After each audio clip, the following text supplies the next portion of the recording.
오전 발성화제 법문에 닥쳐올 불행이나 죽음의 고통에 맞설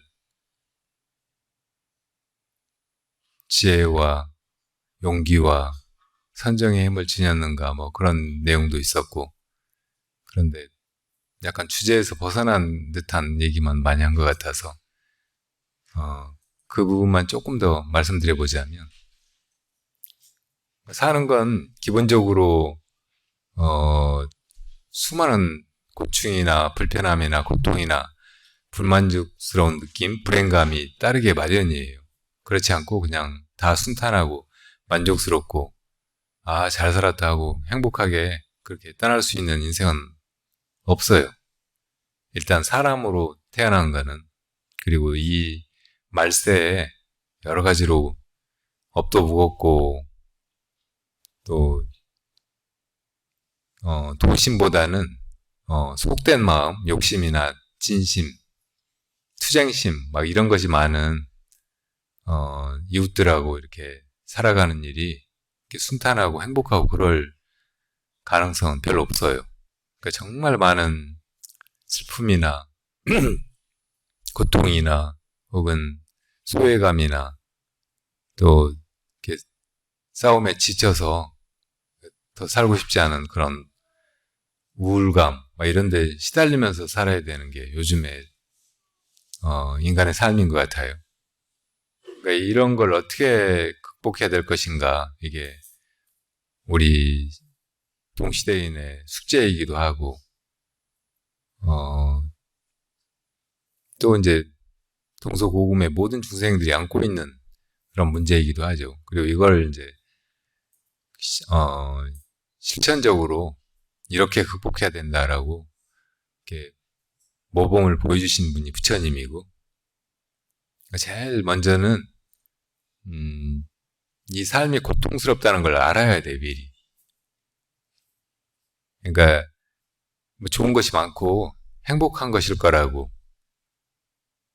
그런 생각으로 이 삶에 뛰어들었다가는 더 실망만 하고 낭패만 겪고 금방 이제 삶을 포기해버리고 더 이상 살고 싶지 않게 이렇게 되기가 딱 좋은 그런 세상이거든요.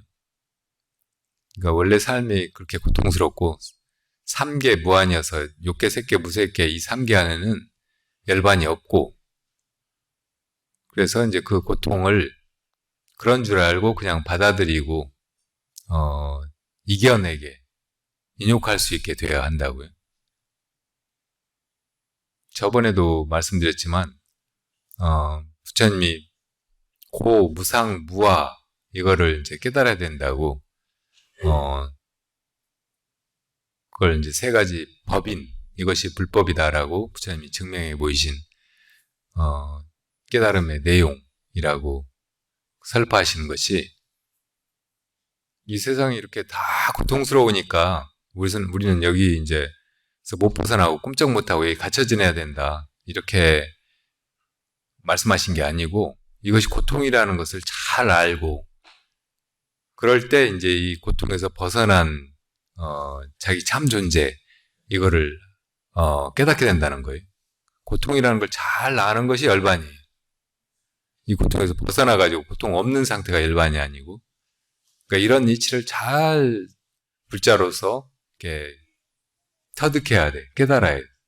그래서 나한테 닥쳐오는 불행이나 고통을 이걸 부당한 것으로, 억울한 것으로 막 그렇게 거의 맞서고 밀어내려고 하고 피하려고 하고 그렇게 되지 않도록 하는 것이 제일 중요해요. 고통이로구나, 이걸 뼈저리게 느껴야 사실은 이제 그 고통에서 벗어날 생각이라도 하게 되고 벗어날 길을 찾게 되고, 결국은 이제 이게 고통이라는 걸 아는 것 자체가, 아는 마음, 그 고통을 당하는 그 진짜 주인, 이것이 전혀 고통스럽지 않다는 것을 깨닫게 되는 것이니까요.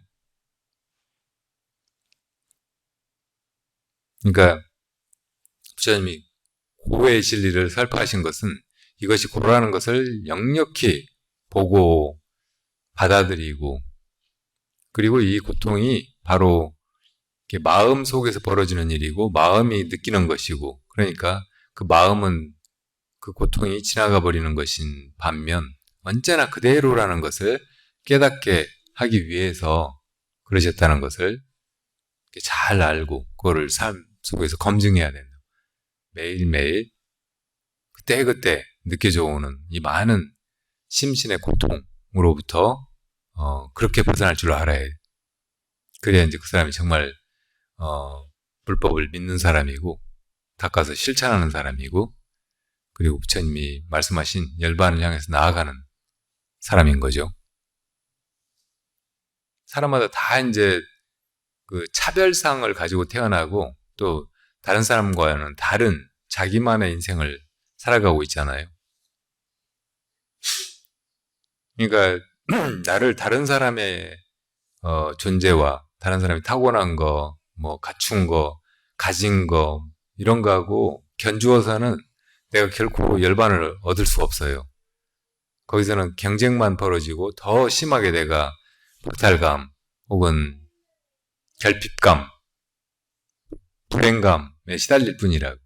그러니까 절대 그렇게 하지 말고 지금 내 처지에서 나한테 느껴져 오는 지금의 실제적인 고통, 이것을 직시하고 받아들이고, 그리고 그걸 보고 있는 것이 무엇인가, 고통을 당하고 있는 것이 무엇인가 이렇게 물으라는 말이에요. 그때 이제 거기서 고통에서 벗어나는 활로가 열리는 것이라고요. 무상도 마찬가지고. 무상, 모든 게 다 무상하잖아요. 근데 사람마다 다 그 무상이 다르게 이제 고통스럽게 느껴져 온다고요. 사랑하는 사람이 떠난다든지, 혹은 자기 뭐 정말 소중한 자기 몸의 일부라든지, 재산이라든지 뭐가 그냥 없어진다든지, 자기가 애써 일군 것이 한순간에 다 흩어져 버린다든지, 뭐 그런 경험을 하면서 무상감을 절절히 느끼잖아요. 그리고 많은 발심 수행자들이 그 무상을 뼈저리 겪고 나서 무상하지 않은 것을 찾아서 구두의 길을 나선 것이라고. 그러니까 우리도 그렇게 해야 돼. 그리고 무상하다는 걸 보는 거, 역력히 이 모든 것이 다 존재로, 경계로 드러난 것은 무상하다는 걸 아는 그 안목이 영원한 거예요. 그것이 열반이라고. 그게 무상하지 않은 것이고, 언제나 불생불멸한 그 자리에 그대로 있는 것이라고. 그래서 이제 이 무상 그리고 고, 이것을 잘 깨달아서 거기서 벗어나야 돼. 거의 무상하지 않은 거, 그래서 항상 그대로 있는 거, 혹은 불행하지 않은 거, 고통스럽지 않은 거, 그래서 항상 즐거운 거, 이걸 찾아가지고 행복해져야지 이렇게 생각하는 게 중생인데, 그렇게 해서 영원한 행복, 열반을 찾은 사람은 아무도 없어요. 그러니까 그런 마음을 쉬어버리는 거, 이것이 이제 진짜 영원한 열반, 영원한 행복이나 영원한 자기 존재 혹은 절대 자유, 이걸 찾아나가는 그 출발점이라고. 옛날 선사들의 개송 같은 것도 잘 새겨보면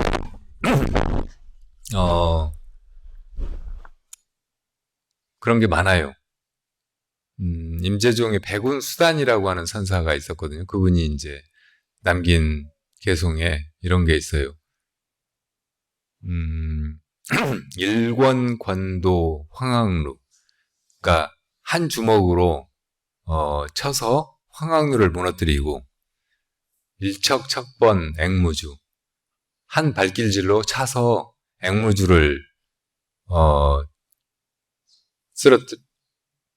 부숴버린 후에 유의기시 첨의기, 마음속에서 어떤 뜻이 일어나잖아요. 뭐 충동이라든지 뭐 이렇게 하고 싶은 그게 일어났을 때, 또 이제 이 세상이 어떤 에너지라든지 기의 흐름으로 돌아가잖아요. 그런 것이 환경이나 여건이 그렇게 이제 되어서 내가 뭐 해야 된다고 느낄 때, 그때 이제 거기에 똑같은 그런 의기를 일으켜서 그렇게 할 걸 하고 그렇게 이제 살아가는 거예요. 그렇게 하면은 불풍류처 야풍류. 아무 풍류는 이제 바람의 흐름 그런 뜻인데, 이제 뭐 그렇게 뭘 따라서 뭘 이렇게 해가면 흥겹잖아요. 지난 시간에 고습다고 얘기했는데, 그런 게 하나도 없어요. 그냥 그렇게 그때그때 해야 될 일만 하고, 안에서 나오는 대로 그냥 그렇게 하고 하는 게 아무 재미도 없는 것 같은데, 일부러 막 뭐 즐거운 걸 찾아가지고 춤추고 노래하고 막 뭘 즐기고, 황흥 앵무주에 가가지고 막 놀고 막 이렇게 하는 거, 그런 거하고는 다른 묘한 즐거움이 거기서 진짜 즐거움이 느껴진단 말이에요. 그게 열반의 즐거움이에요. 세상 사람들은 다 아주 근사한 대울 같은 뭐 누각을 어디 경치 좋은 데다가 지어놓고 거기서 그냥 가야금 검거나 타면서 술 한잔 기울이면서 막 그렇게 노는 게 인생의 제일 큰 행복이라고 낙이라고 생각할지 몰라요. 그런 걸 쫓아서 이제 막 권력이 있어야 그렇게 할 수 있다 하고 막 사람들 막 죽이고 약탈하고 군림하고 해가면서 왕이 되려고 하고 뭐 그렇게 살아보지만 그런 삶이 얼마나 허망하고 그렇게 잠깐 누리는 향락이 얼마나 허무한 것인지 우리가 너무나 잘 알잖아요. 그러니까 그런 걸 이미 알아버린 사람은 그런 걸 추구하지 않는다고. 황은 맹무지고 다 던져버리고 그냥 내 안에서 뭐 하고 싶은 충동이 일어나면 그냥 뭐 어디 가서 좀 걷거나 물 떠다가 차 마셔야 되겠다 하면 가서 그냥 그렇게 차나 한 잔 마시거나 또 누구 생각이 나면 그 친구 찾아가 보거나 뭐 이렇게 살게 된다는 말이죠. 그리고 아침에 눈 뜨고 때 되면 배고프면 밥 먹고 또 뭐 해와야 되면 움직여서 일도 하고 누구 도와야 되면 돕고 막 그런 게 자기 안에서도 자연스럽게 그런 의지가 발로하고 또 주변의 분위기도 그렇게 흘러가고 그러니까 거기에 맞춰서 그냥 그렇게 하면서 살아가면 되는 거예요. 그게 도인의 삶이고 흐름을 타고 살아가는 사람의 삶이고 불행이나 고통을 벗어나서 유유자적한 열반의 삶, 대자유의 삶이고 그런 거죠. 그러니까 그렇게 벗어나야 된다고요. 이게 다 이제 세상에서 겉에 보이는 경계 속에서 뭘 구하는 마음을 놔버리고 내 안에서 무엇인가 일어나는가, 무엇이 일어나는가, 또 분위기가 어떻게 흘러가서 내가 뭘 해야 되는가 이렇게 묻고 살아가는 사람이 하는 일이라고. 이게 다 무엇이 이렇게 하는가 그 질문하고 있으면 다 이것이 해요. 그러니까 그렇게 불행에서 벗어나고 지금 내가 형편이 그래서 어떤 문제가 많은 상황에 던져져 있어서 정말 원수 같은 사람들 속에 있어서 이렇게 불행하다고 느끼는 사람들이 진짜로 그 불행에서 벗어나려고 하면 반드시 이렇게 알아차리고 그렇게 깨달아야 될 대목이에요.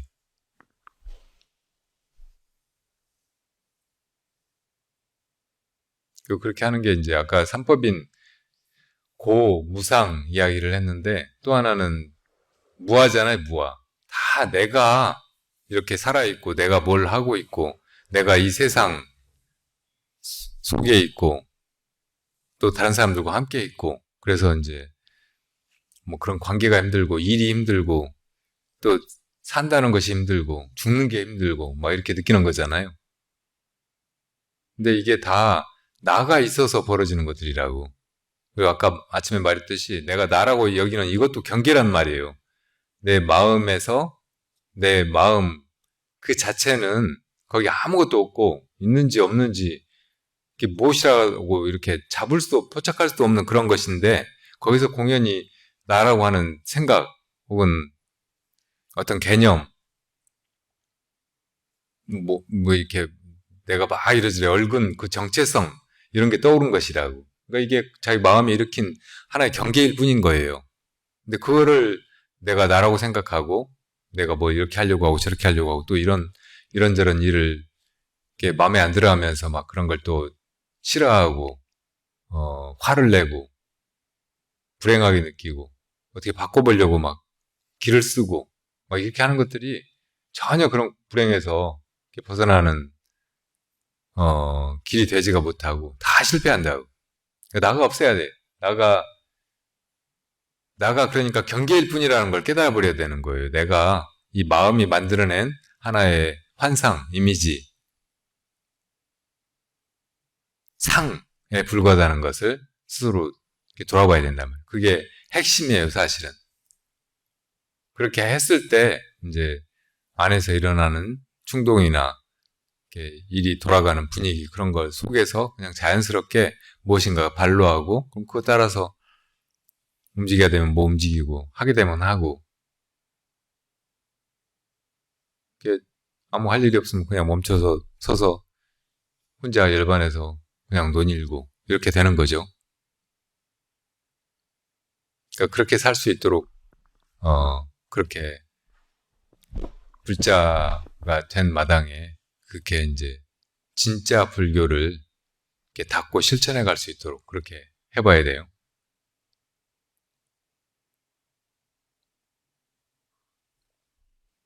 그러니까 내가 무슨 직업을 가진 사람이다.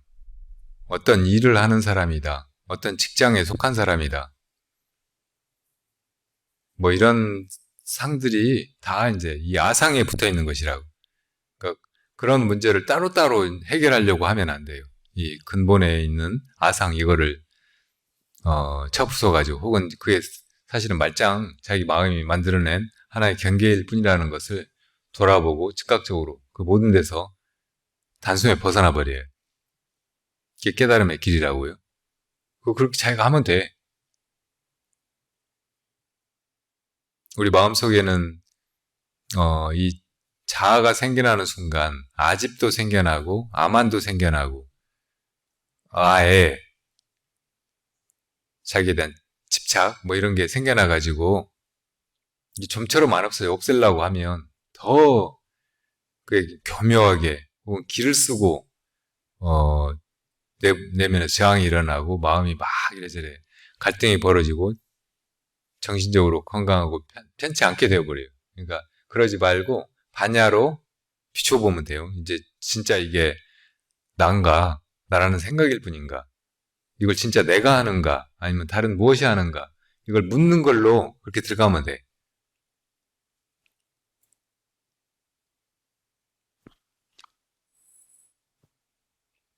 세상에서 또 잠시만요. 세상에서 또 우리가 이렇게 하면 행복해진다. 이렇게 하는 게 좋은 인생이다. 뭐 그렇게 이제 누가 막 가르쳐주고 떠들고 어디 뭐 방송에 유튜브 영상에 막 올라오는 게 너무 많잖아요. 그러니까 그런 거 쫓아가고 막 그런 방식으로 막 이렇게 해보려고 하다가는 다 어떤 부분까지는 그런 게 통하는 것 같은데 어떤 부분에는 또 그냥 한계가 너무나 분명하고 결국 나중에 보면 아무것도 아니고 속았다는 느낌이 들고 막 그렇게 끌려가서도 안 돼. 그러니까 우리가 부처님과 같은 정말 우리를 이 고통이나 불행이나 이 무상함에서 건져줄 완벽한 그런 스승을 놔두고 다른 데서 뭘 기웃기웃 찾아보고 어떤 말을 믿고 그냥 따라가고 하나님대로 해보고 나를 그냥 그런 마루타로 제공해서 내 인생을 그냥 그렇게 엉뚱한 데다 털어놓고 그러지 않도록 하는 것이 아주 중요하다는 생각이 들어요.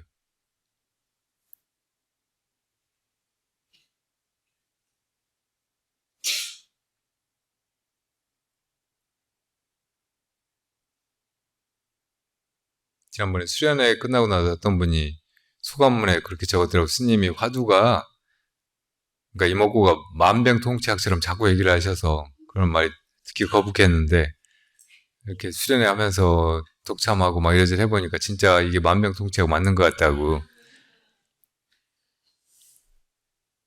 이 세상에 만병통치약은 없잖아요. 몸의 병에 만병통치약이 혹시 있다고 하더라도 결국은 몸이 이렇게 병도 없이 영원히 살 수가 없잖아요.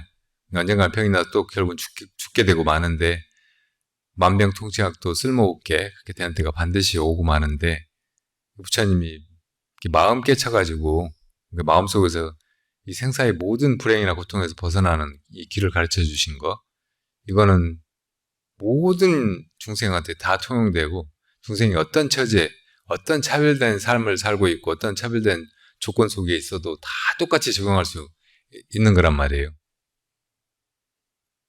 제발 그렇게 해보시기 바랍니다. 제가 점점 더 할 말이 없어지면 좋겠어요. 같은 얘기 계속 하는 게 너무 힘들기도 하고, 여러분들도 귀에 못이 박혀가지고 이제 싫잖아요. 네, 질문하십시오. 제가 할 답을 알고 질문하시는 거 아니에요? 오전에 질문하고 연결되고 방금 또 스님께서 말씀하신 것하고 연결된 것 같아서 질문 올리겠습니다.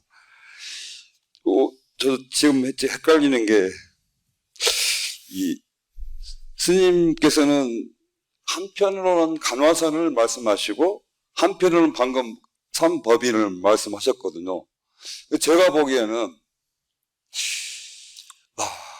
아까 미꾸라지하고 저수지를 이야기하면, 그 간화선은 저수지 물 푸는 방법이라든지 그렇게 거사님이 예. 비유해가지고 그렇게 이제 얘기를 하시면 그 비유가 잘 안 맞을 수도 있고, 예. 그리고 혹시 스님 그러면 그러니까 직접적으로 질문하세요. 간단하게 간화선이라는 게 삼법인이라는 법인을 깨우치기 위한 하나의 열쇠에서 간화선으로 뚫고 열쇠에 들어가서 정말 그 생각 이전의 상태로 들어가서 끝까지 계속 참고를 하다 보면, 그래서 깊이 들어가다 보면 언젠가는 삼법인이 자동으로 그 삼법인을 깨우치는 상태, 말하자면 그렇게 하다 보면 자성이라든지 자비심, 지난번에 선생님께서 자비심이라 이런 것도 내가 깊이 들어가서 하다 보면, 참고를 하다 보면 나오는 것인지, 즉 말하자면 아까 그분을 한다면 그건 만병통약이 아니고 약국가는 열쇠인지, 이것이 무엇인가가 약국 문 따는 열쇠지, 그것이 약이, 아까 그 어떤 그 거사님은 이거에 만병통치약을 생각했다면 그것이 아니라, 만병통치약이 아니라 약국에 들어가는 열쇠고, 약은 그 속에 들어가 찾는 건데, 약국 들어가는 열쇠인지 한번 그걸 한번 먹어보면 제가 좀. 부처님은 비유의 달인이시라고 하잖아요. 근데 거사님은 비유를 너무나 잘못하시는.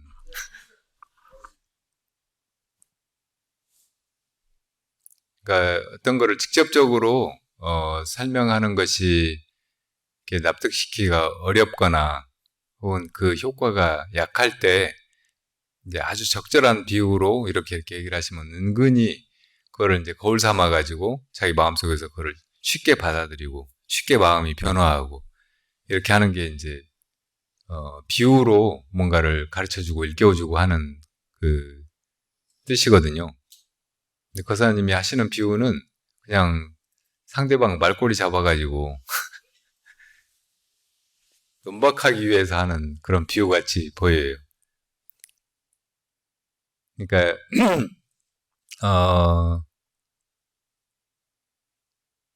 물고기를 주지 말고 물고기 잡는 그물을 주라고 그런 말이 있기도 하고, 밥 한 그릇 주지 말고 농사 짓는 법을 가르쳐 주라고 그런 말이 있기도 하잖아요. 그러니까 이제 그때 지금 막 당장 배고파 죽는 사람한테 농사 짓는 법을 가르쳐 주고 있을 수가 없으니까 그런 사람한테는 밥 한 그릇 주는 게 더 필요하잖아요. 그렇지만 밥 한 그릇 주는 것이 근본적으로 그 사람의 배고픔을 해결해 주지 못하니까 그보다는 이제 농사 짓는 걸 가르쳐 주는 게 훨씬 더 좋은 큰 도움이다. 이런 뜻으로 이제 그런 비유를 할 수 있단 말이에요. 근데 그 비유를 또 꼬투리 잡아가지고 막 이래저래 반박하고 막 그러기로 하면 한이 없다고. 그러니까 직접적으로 어떤 거를 이렇게 문제 삼고 논쟁을 하고 막 이렇게 할 때 그때는 비유가 부적절한 경우가 많아요. 그러니까 거사님 지금 뭐 약국 열쇠니 뭐 만병통치약이니 막 이렇게 하는 거는 약간 그런 성격의 비유예요.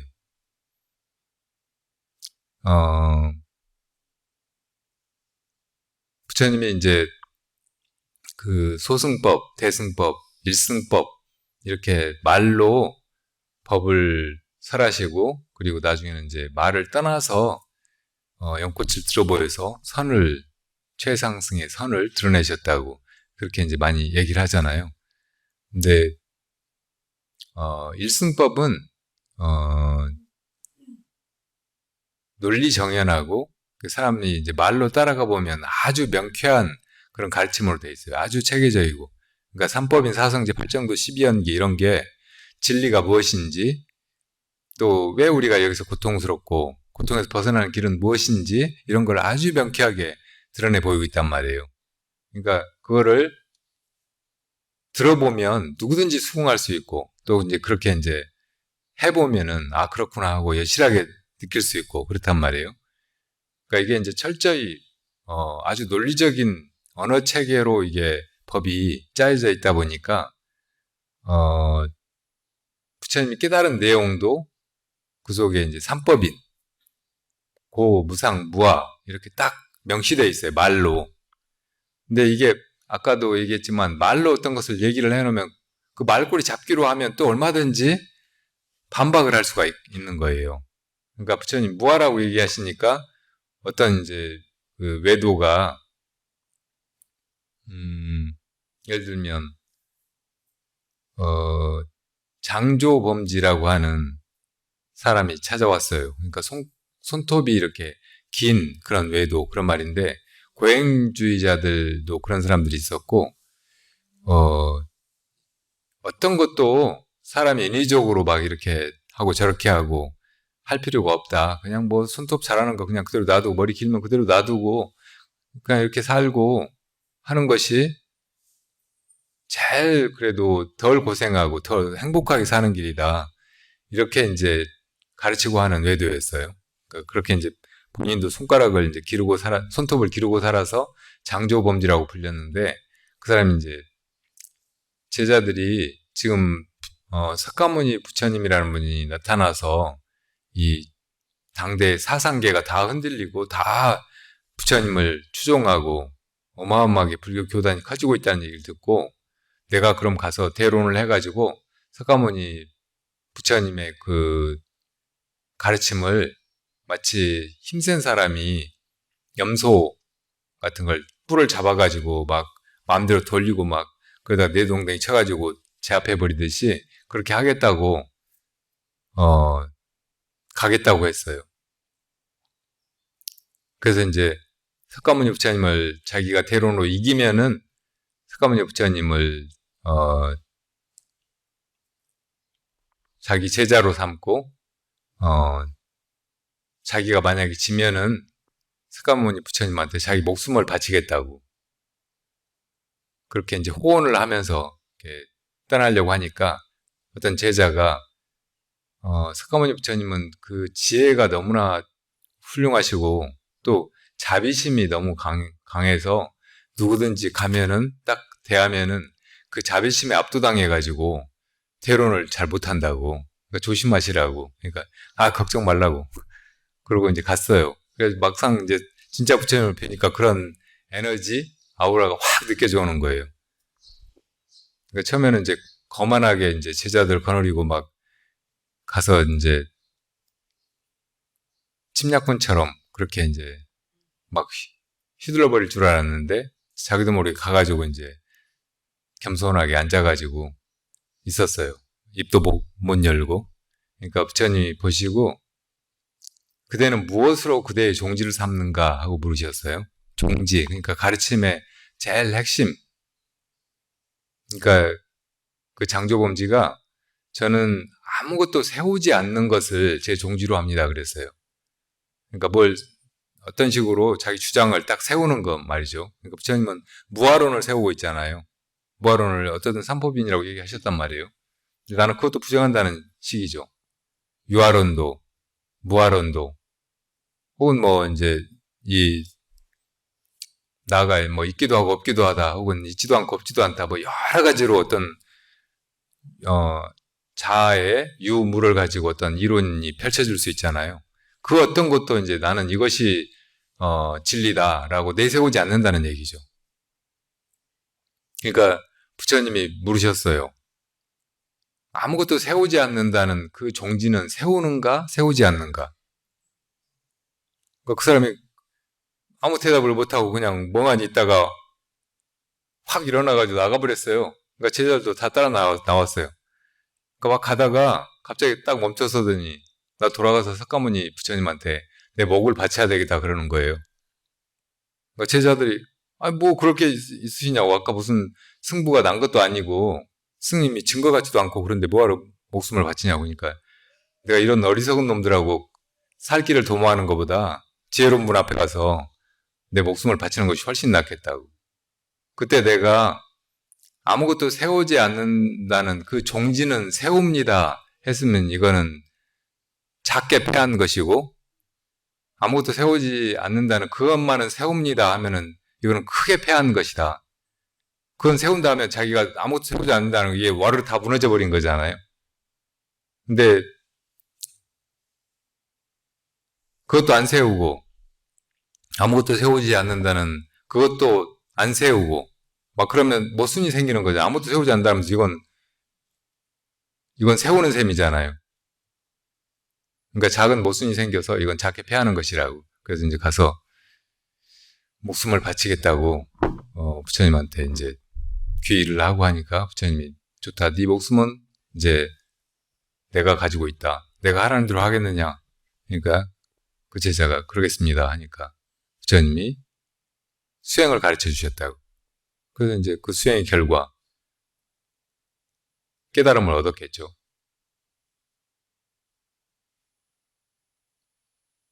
그러니까 부처님이 무아를 얘기하셨지만 그 무아도 이제 말로 해야 되니까, 보통 중생들은 다 아가 있다고 생각하잖아요. 그러니까 그 아견, 유아견을 깨뜨리기 위해서 할 수 없이 말로 무아 이렇게 드러내신 거지. 어떤 사람들은 이제 그 무아를 그냥 자기 종지로 해가지고 뭐 자아니 영혼이 뭐 이런 게 어디가 있느냐. 그래서 이제 당대 유물론자들이 있었는데 그 사람들은 사람을 죽여도 그 안에 무슨 죽는 영혼이라든지 자아 뭐 이런 건 없다. 그냥 그 사람 몸이 살아서 뭐 이런 상태로 이렇게 건강하게 있다가 칼로 찌르니까 이제 그런 기능이 정지돼가지고 시체가 됐을 뿐이지. 죽은 건 아무것도 없다. 뭐 이렇게 얘기하는 사람들이 있었거든요. 근데 그 사람들은 무아론에 이제 떨어져 있는 거예요. 근데 부처님이 그러면 무아를 얘기하셨으니까 그 사람들이 그렇게 하는 것이, 그렇게 주장하는 것이 옳다고 하셨을까요? 아니라고. 부처님 말씀하신 무아는 그래서 무아만도 아니에요. 이 자아가 반야로 비추어 보면, 깨달아서 보면 이것이 없는 것이고 실제하는 것이 아니고 꿈결과 같은 것이고 자기가 만들어낸 마음의 한 생각에 불과하고, 그런데 그걸 또 없다고만 알고 살면 안 돼. 세상을 살아가면서 자기 화장실에 있는데 누가 놓고 하면 나 없어 그러면 되겠어요? 없다고 반응도 안 하고 가만히 있으면 되겠냐고.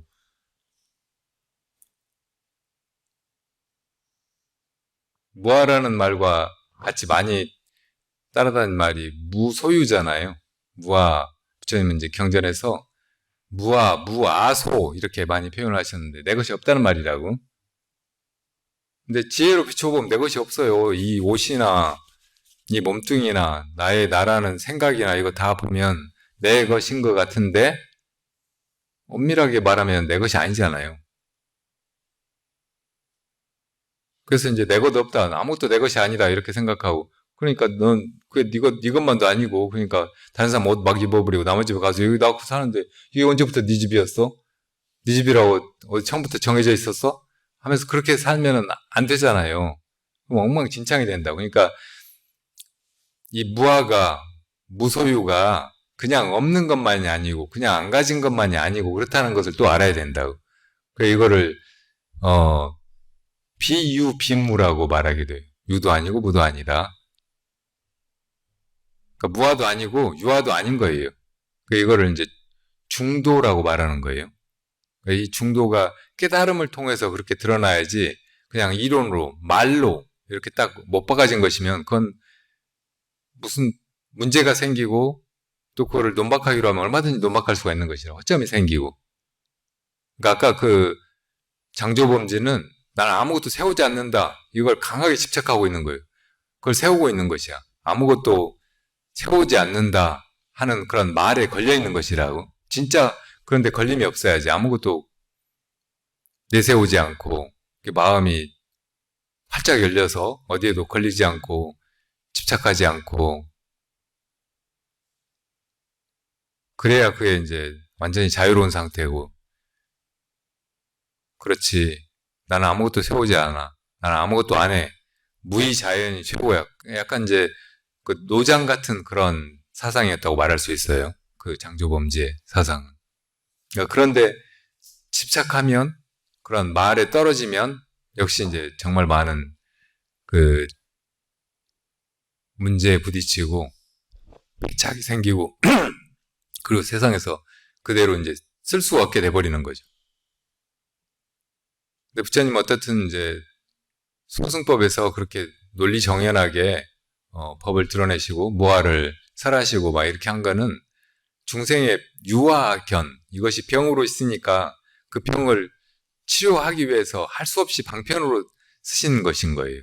그러니까 소승이나 대승의 그런 가르침이 다 방편이라고 하는 것이 중생의 병이 그러니까 그 병에 이제 처방하기 위해서 할 수 없이 말을 빌어서 그렇게 이제 하신 것이라는 뜻이죠. 그러니까 정말 지혜로운 사람은 그 말 너머에 그 부처님의 참뜻, 마음을 깨달아야 하고 그런 말에 걸리면 안 된다고. 자꾸 말 공부하듯이 그게 이제 부처님의 가르침이나 뭐 이런 거를 이렇게 쫓아가다 보면 그렇게 이제 그런 말에 걸려가지고 혼자 막 이렇게 고민하고 어떻게 이런 논리를 파괴하고 내가 더 우월한 그런 생각이나 안목을 가지고 있는지 입증해낼까 막 이렇게 하면서 인생을 허비하게 된다. 또 어떤 애들은 자기가 무아론을 이제 주장하고 가르치고 한다고 하면서 부처님한테 그걸 확인받으려고 했어요. 그때 부처님이 아무 말씀도 안 하셨다고. 전혀 그냥 상대를 하지 않으신 거예요. 이게 부처님의 무기라고 해요. 그러니까 옳다 그르다 있다 없다 막 이런 걸 다 드러내지 않으신 거죠. 그게 바로 이제 사실은 언어 분별 너머의 참 진리를 드러내신 거고, 사람의 생각은 말 속에서 이것이다 저것이다 해가지고 그렇게 못 받고 스스로 거기 걸려가지고 마음이 자유롭지도 않고 다른 사람하고 막 논쟁하고 다투고 시비하고 하면서 더 이렇게 세상을 어지럽히고 막 그러는 거죠.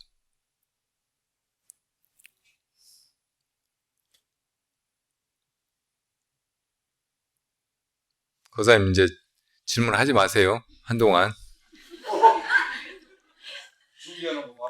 예?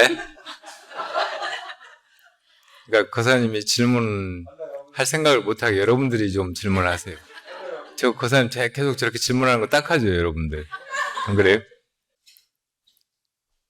다 누구나 자기 방식으로 자기 그 인생을 살고 자기 몸을 관리를 하고 또 자기 길로 가요. 죽을 사람은 죽는 길로 가고. 그러니까 옆에서 이렇게 막 해주는 거 이런 게 어떤 때는 도움이 되는데 어떤 때는 그냥 불편하기만 하고 더 거추장스럽고 또 자기 인생을 못 살게 만들고 막 이렇게 하니까 그 각자 살자고요. 그 어차피 우리가 영원히 같이 살지 못하니까 사는 동안 이렇게 이제 가까이서 같이 살지는 못해도 항상 어떤 사람이 이렇게 잘 살아가기를, 또 그렇게 살아가는 것이 그냥 세월을 보내는 게 아니고 수행이 되기를, 그래서 나중에 이제 더 좋은 도의 인연으로 이렇게 다시 만나기를 그렇게 축원해주면서 그렇게 살면 돼요.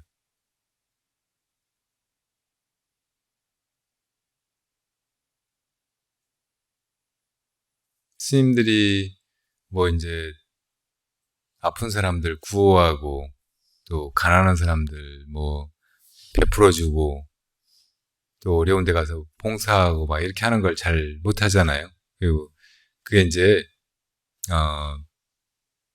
실제로 스님들이 이제 뭐 가진 것도 없고 그냥 집 나와가지고 빈털터리로 얻어먹고 살면서 수행만 하는 사람들이니까 그런 걸 못해서 그렇겠지만, 그런 식으로 사람들을 이제 외형적으로 돕는 거, 이런 것이 정말 그 사람 그 영적인 성장에도 도움이 되는가 그렇지 않은가, 이렇게 자문해 보면 회의가 될 때가 많아요.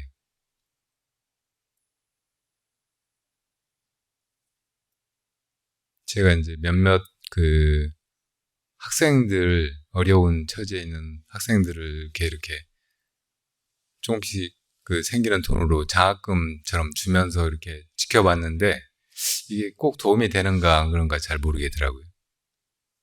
다른 경우에 이제 너무 곤란해하고 막 그래서 이제 저한테 돈 빌려달라고 하고, 얼마나 곤란했으면 스님한테 와서 돈을 빌려달라고 할까 하고 제가 가진 거 털어서 막 주고 막 했는데, 그런 것도 하나도 도움이 안 된 것 같아요.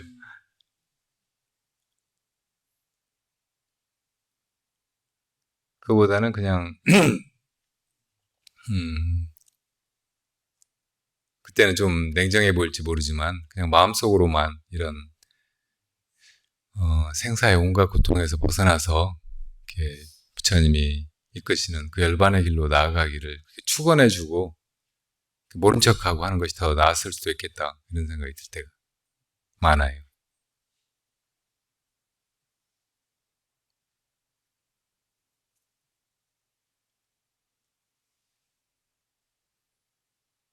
인연이 닿으면은 어려운 사람들 보면 돕고 고통도 나누려고 하고 막 이렇게 저렇게 해야 되지만, 그렇게 이제 외형적으로 드러난 거 이런 것만 선이고, 그게 이제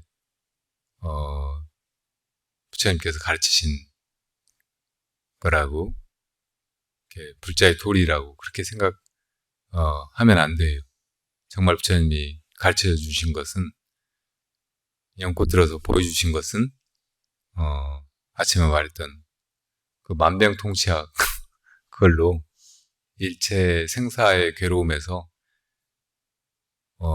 근본적으로 영원히 이렇게 벗어나라는 것이니까, 그 길로 같이 나아가는 사람들이 도반이고 불자이고 누구든지 다 그 깨달음의 길에 함께하기를 그렇게 바라고 이렇게 축원하고 그렇게 이렇게 살아가면 그걸로 충분할 수도 있어요. 또 그렇게 살아가다 보면 주위에 어려운 사람이나 내 도움을 필요하는 사람들이 있으면 내가 돕게 되지 그냥 지나쳐지진 않아요. 그러니까 그렇게 돕는 것도 자연스럽게 그렇게 하게 되어서 하는 건 좋은데, 그냥 유의심, 그러니까 마음을 일부러 내가지고 내가 이거 한다 생각하고 그렇게 하는 거, 그런 걸로 이제 내가 이렇게 착한 사람이다, 내가 이렇게 잘 산다, 이런 걸 이렇게 자기 만족을 하려고 하거나 다른 사람한테 보여주려고 하거나 이렇게 하는 건 아주 어리석은 일이고 무명을 키우는 일이고 막 그러니까 그렇게 안 하는 것이 좋은 것 같아요. 그리고 뭐 이렇게 요즘엔 이제 뭐 자기를 실현하는 거, 자기 능력을 발휘하는 거, 그리고 뭐 경쟁이나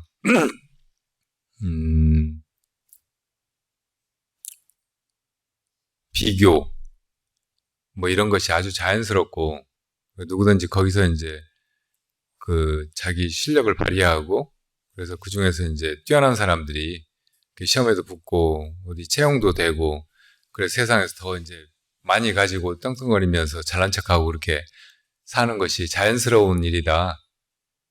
그렇게만 생각하고 살아가면, 그런 상황 자체가 너무 참 암담하고 무의미하고 막 그렇게 느껴질 수도 있거든요. 사실은 자연계를 봐도 얼핏 보면은 모든 게 다 서로 경쟁하고 있고, 나무만 봐도 서로 막 경쟁하고, 심지어는 저 대숲의 대나무들은 안에 원래 이제 한 뿌리에서 여기저기서 올라온 가지 같은 것들이잖아요. 이놈들도 서로 막 경쟁해요. 서로 햇빛 더 많이 받으려고 하고, 다른 거 위에 올라가려고 하고. 그러니까 이 경쟁이 모든 생명들이 이 지구라고 하는 정글에서 그냥 약육강식의 그 룰 속에서 이렇게 피할 수 없어서 할 수 없이 그렇게 이제 살아가고 있는 그런 모습인 것 같은데, 근데 그것만 있는 게 아니거든요. 자기도 모르게 서로 의지하고 있고, 도움이 되고 있고, 그냥 내가 살고 있는데 다른 생명에게 그 삶의 터전을 주거나 혹은 살게 하거나 그러는 것도 많거든요. 잘 들여다보면은. 그러니까 저 숲에 나무들이 서 있는데 나머지 다 잘라버리고 한 그루만 세워놓으면 바람에 금방 넘어가 버리거든요. 그러니까 다른 것들이 서로 경쟁 관계에 있었지만 그놈들이 있어서 이게 살아있었던 거란 말이에요. 그러니까 경쟁의 그런 구도로만 이 세상이나 중생계를 보면 안 돼요. 서로 이제 같이 있는 것 자체가 사실은 이제 많은 도움을 주고 있고 서로 이제 의지해서 함께 살고 있고 그런 거니까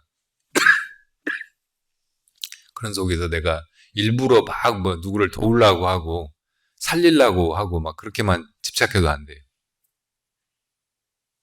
그냥 자연스럽게 내가 이제 이목구하고 이렇게 살아가다 보면 내 안에서 저 사람은 도와야 된다. 혹은 자기도 모르게 가서 이제 뭘 이렇게 도움을 주게 되거나 막 그렇게 할 때 그 이제 흐름을 따라서 그렇게 하는 정도, 그렇게 하고 살아가는 것이 제일 좋은, 아주 자연스러운,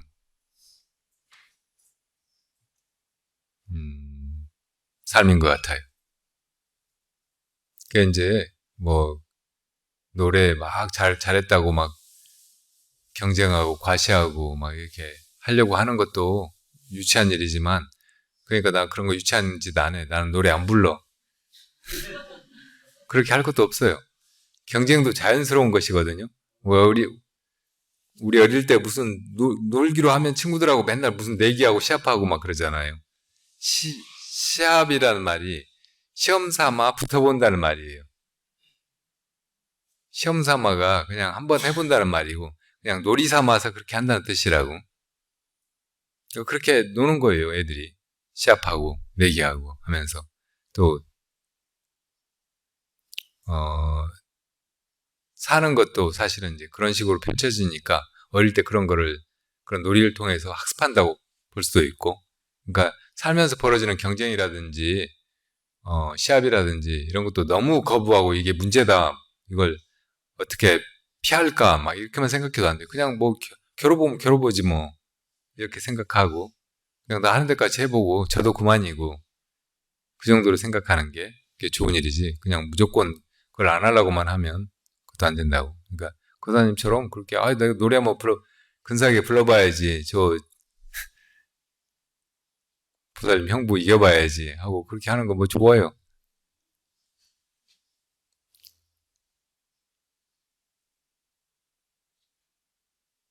우리 음악회에서 이제 노래 정말 잘하는 분들, 뛰어난 연주자들 불러다가 이제 그렇게 하기도 하지만 사실은 이제 우리끼리 하는 잔치고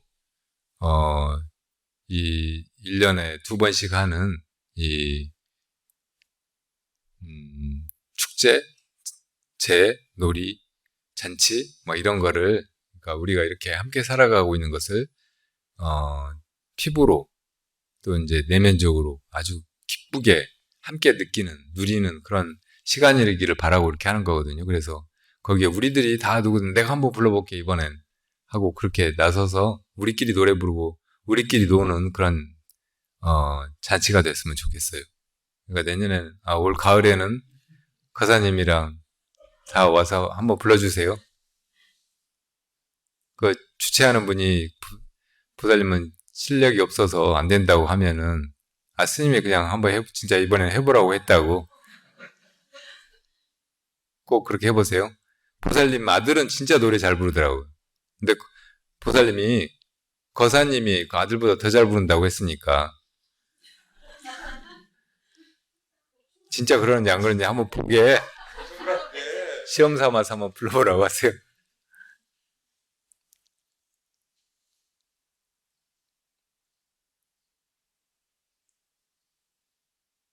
그러니까 그런 자리를 잘 가리는 게 중요한 것 같아요. 그러니까 자기가 지금 나서서는 안 될 자리인데 자기 자랑하려고 잘난 척하느라고 나서는 건 꼴불견이잖아요. 근데 누군가가 나서서 뭔가를 해야 되는데 서로 다 그냥 실수하면 어떻게 하지? 못하는 거 탄로나면 어떻게 하지? 하고 빼고 있고 막 그럴 때는 그렇게만 있으면 안 돼요. 그럴 때는 나서기도 하고 그래야지. 무엇이 이렇게 하는가 항상 잘 참고하시면서 지내시다가 또 다음 법회 수련회에서 뵙겠습니다. 네, 잘 지내시고 건강하시고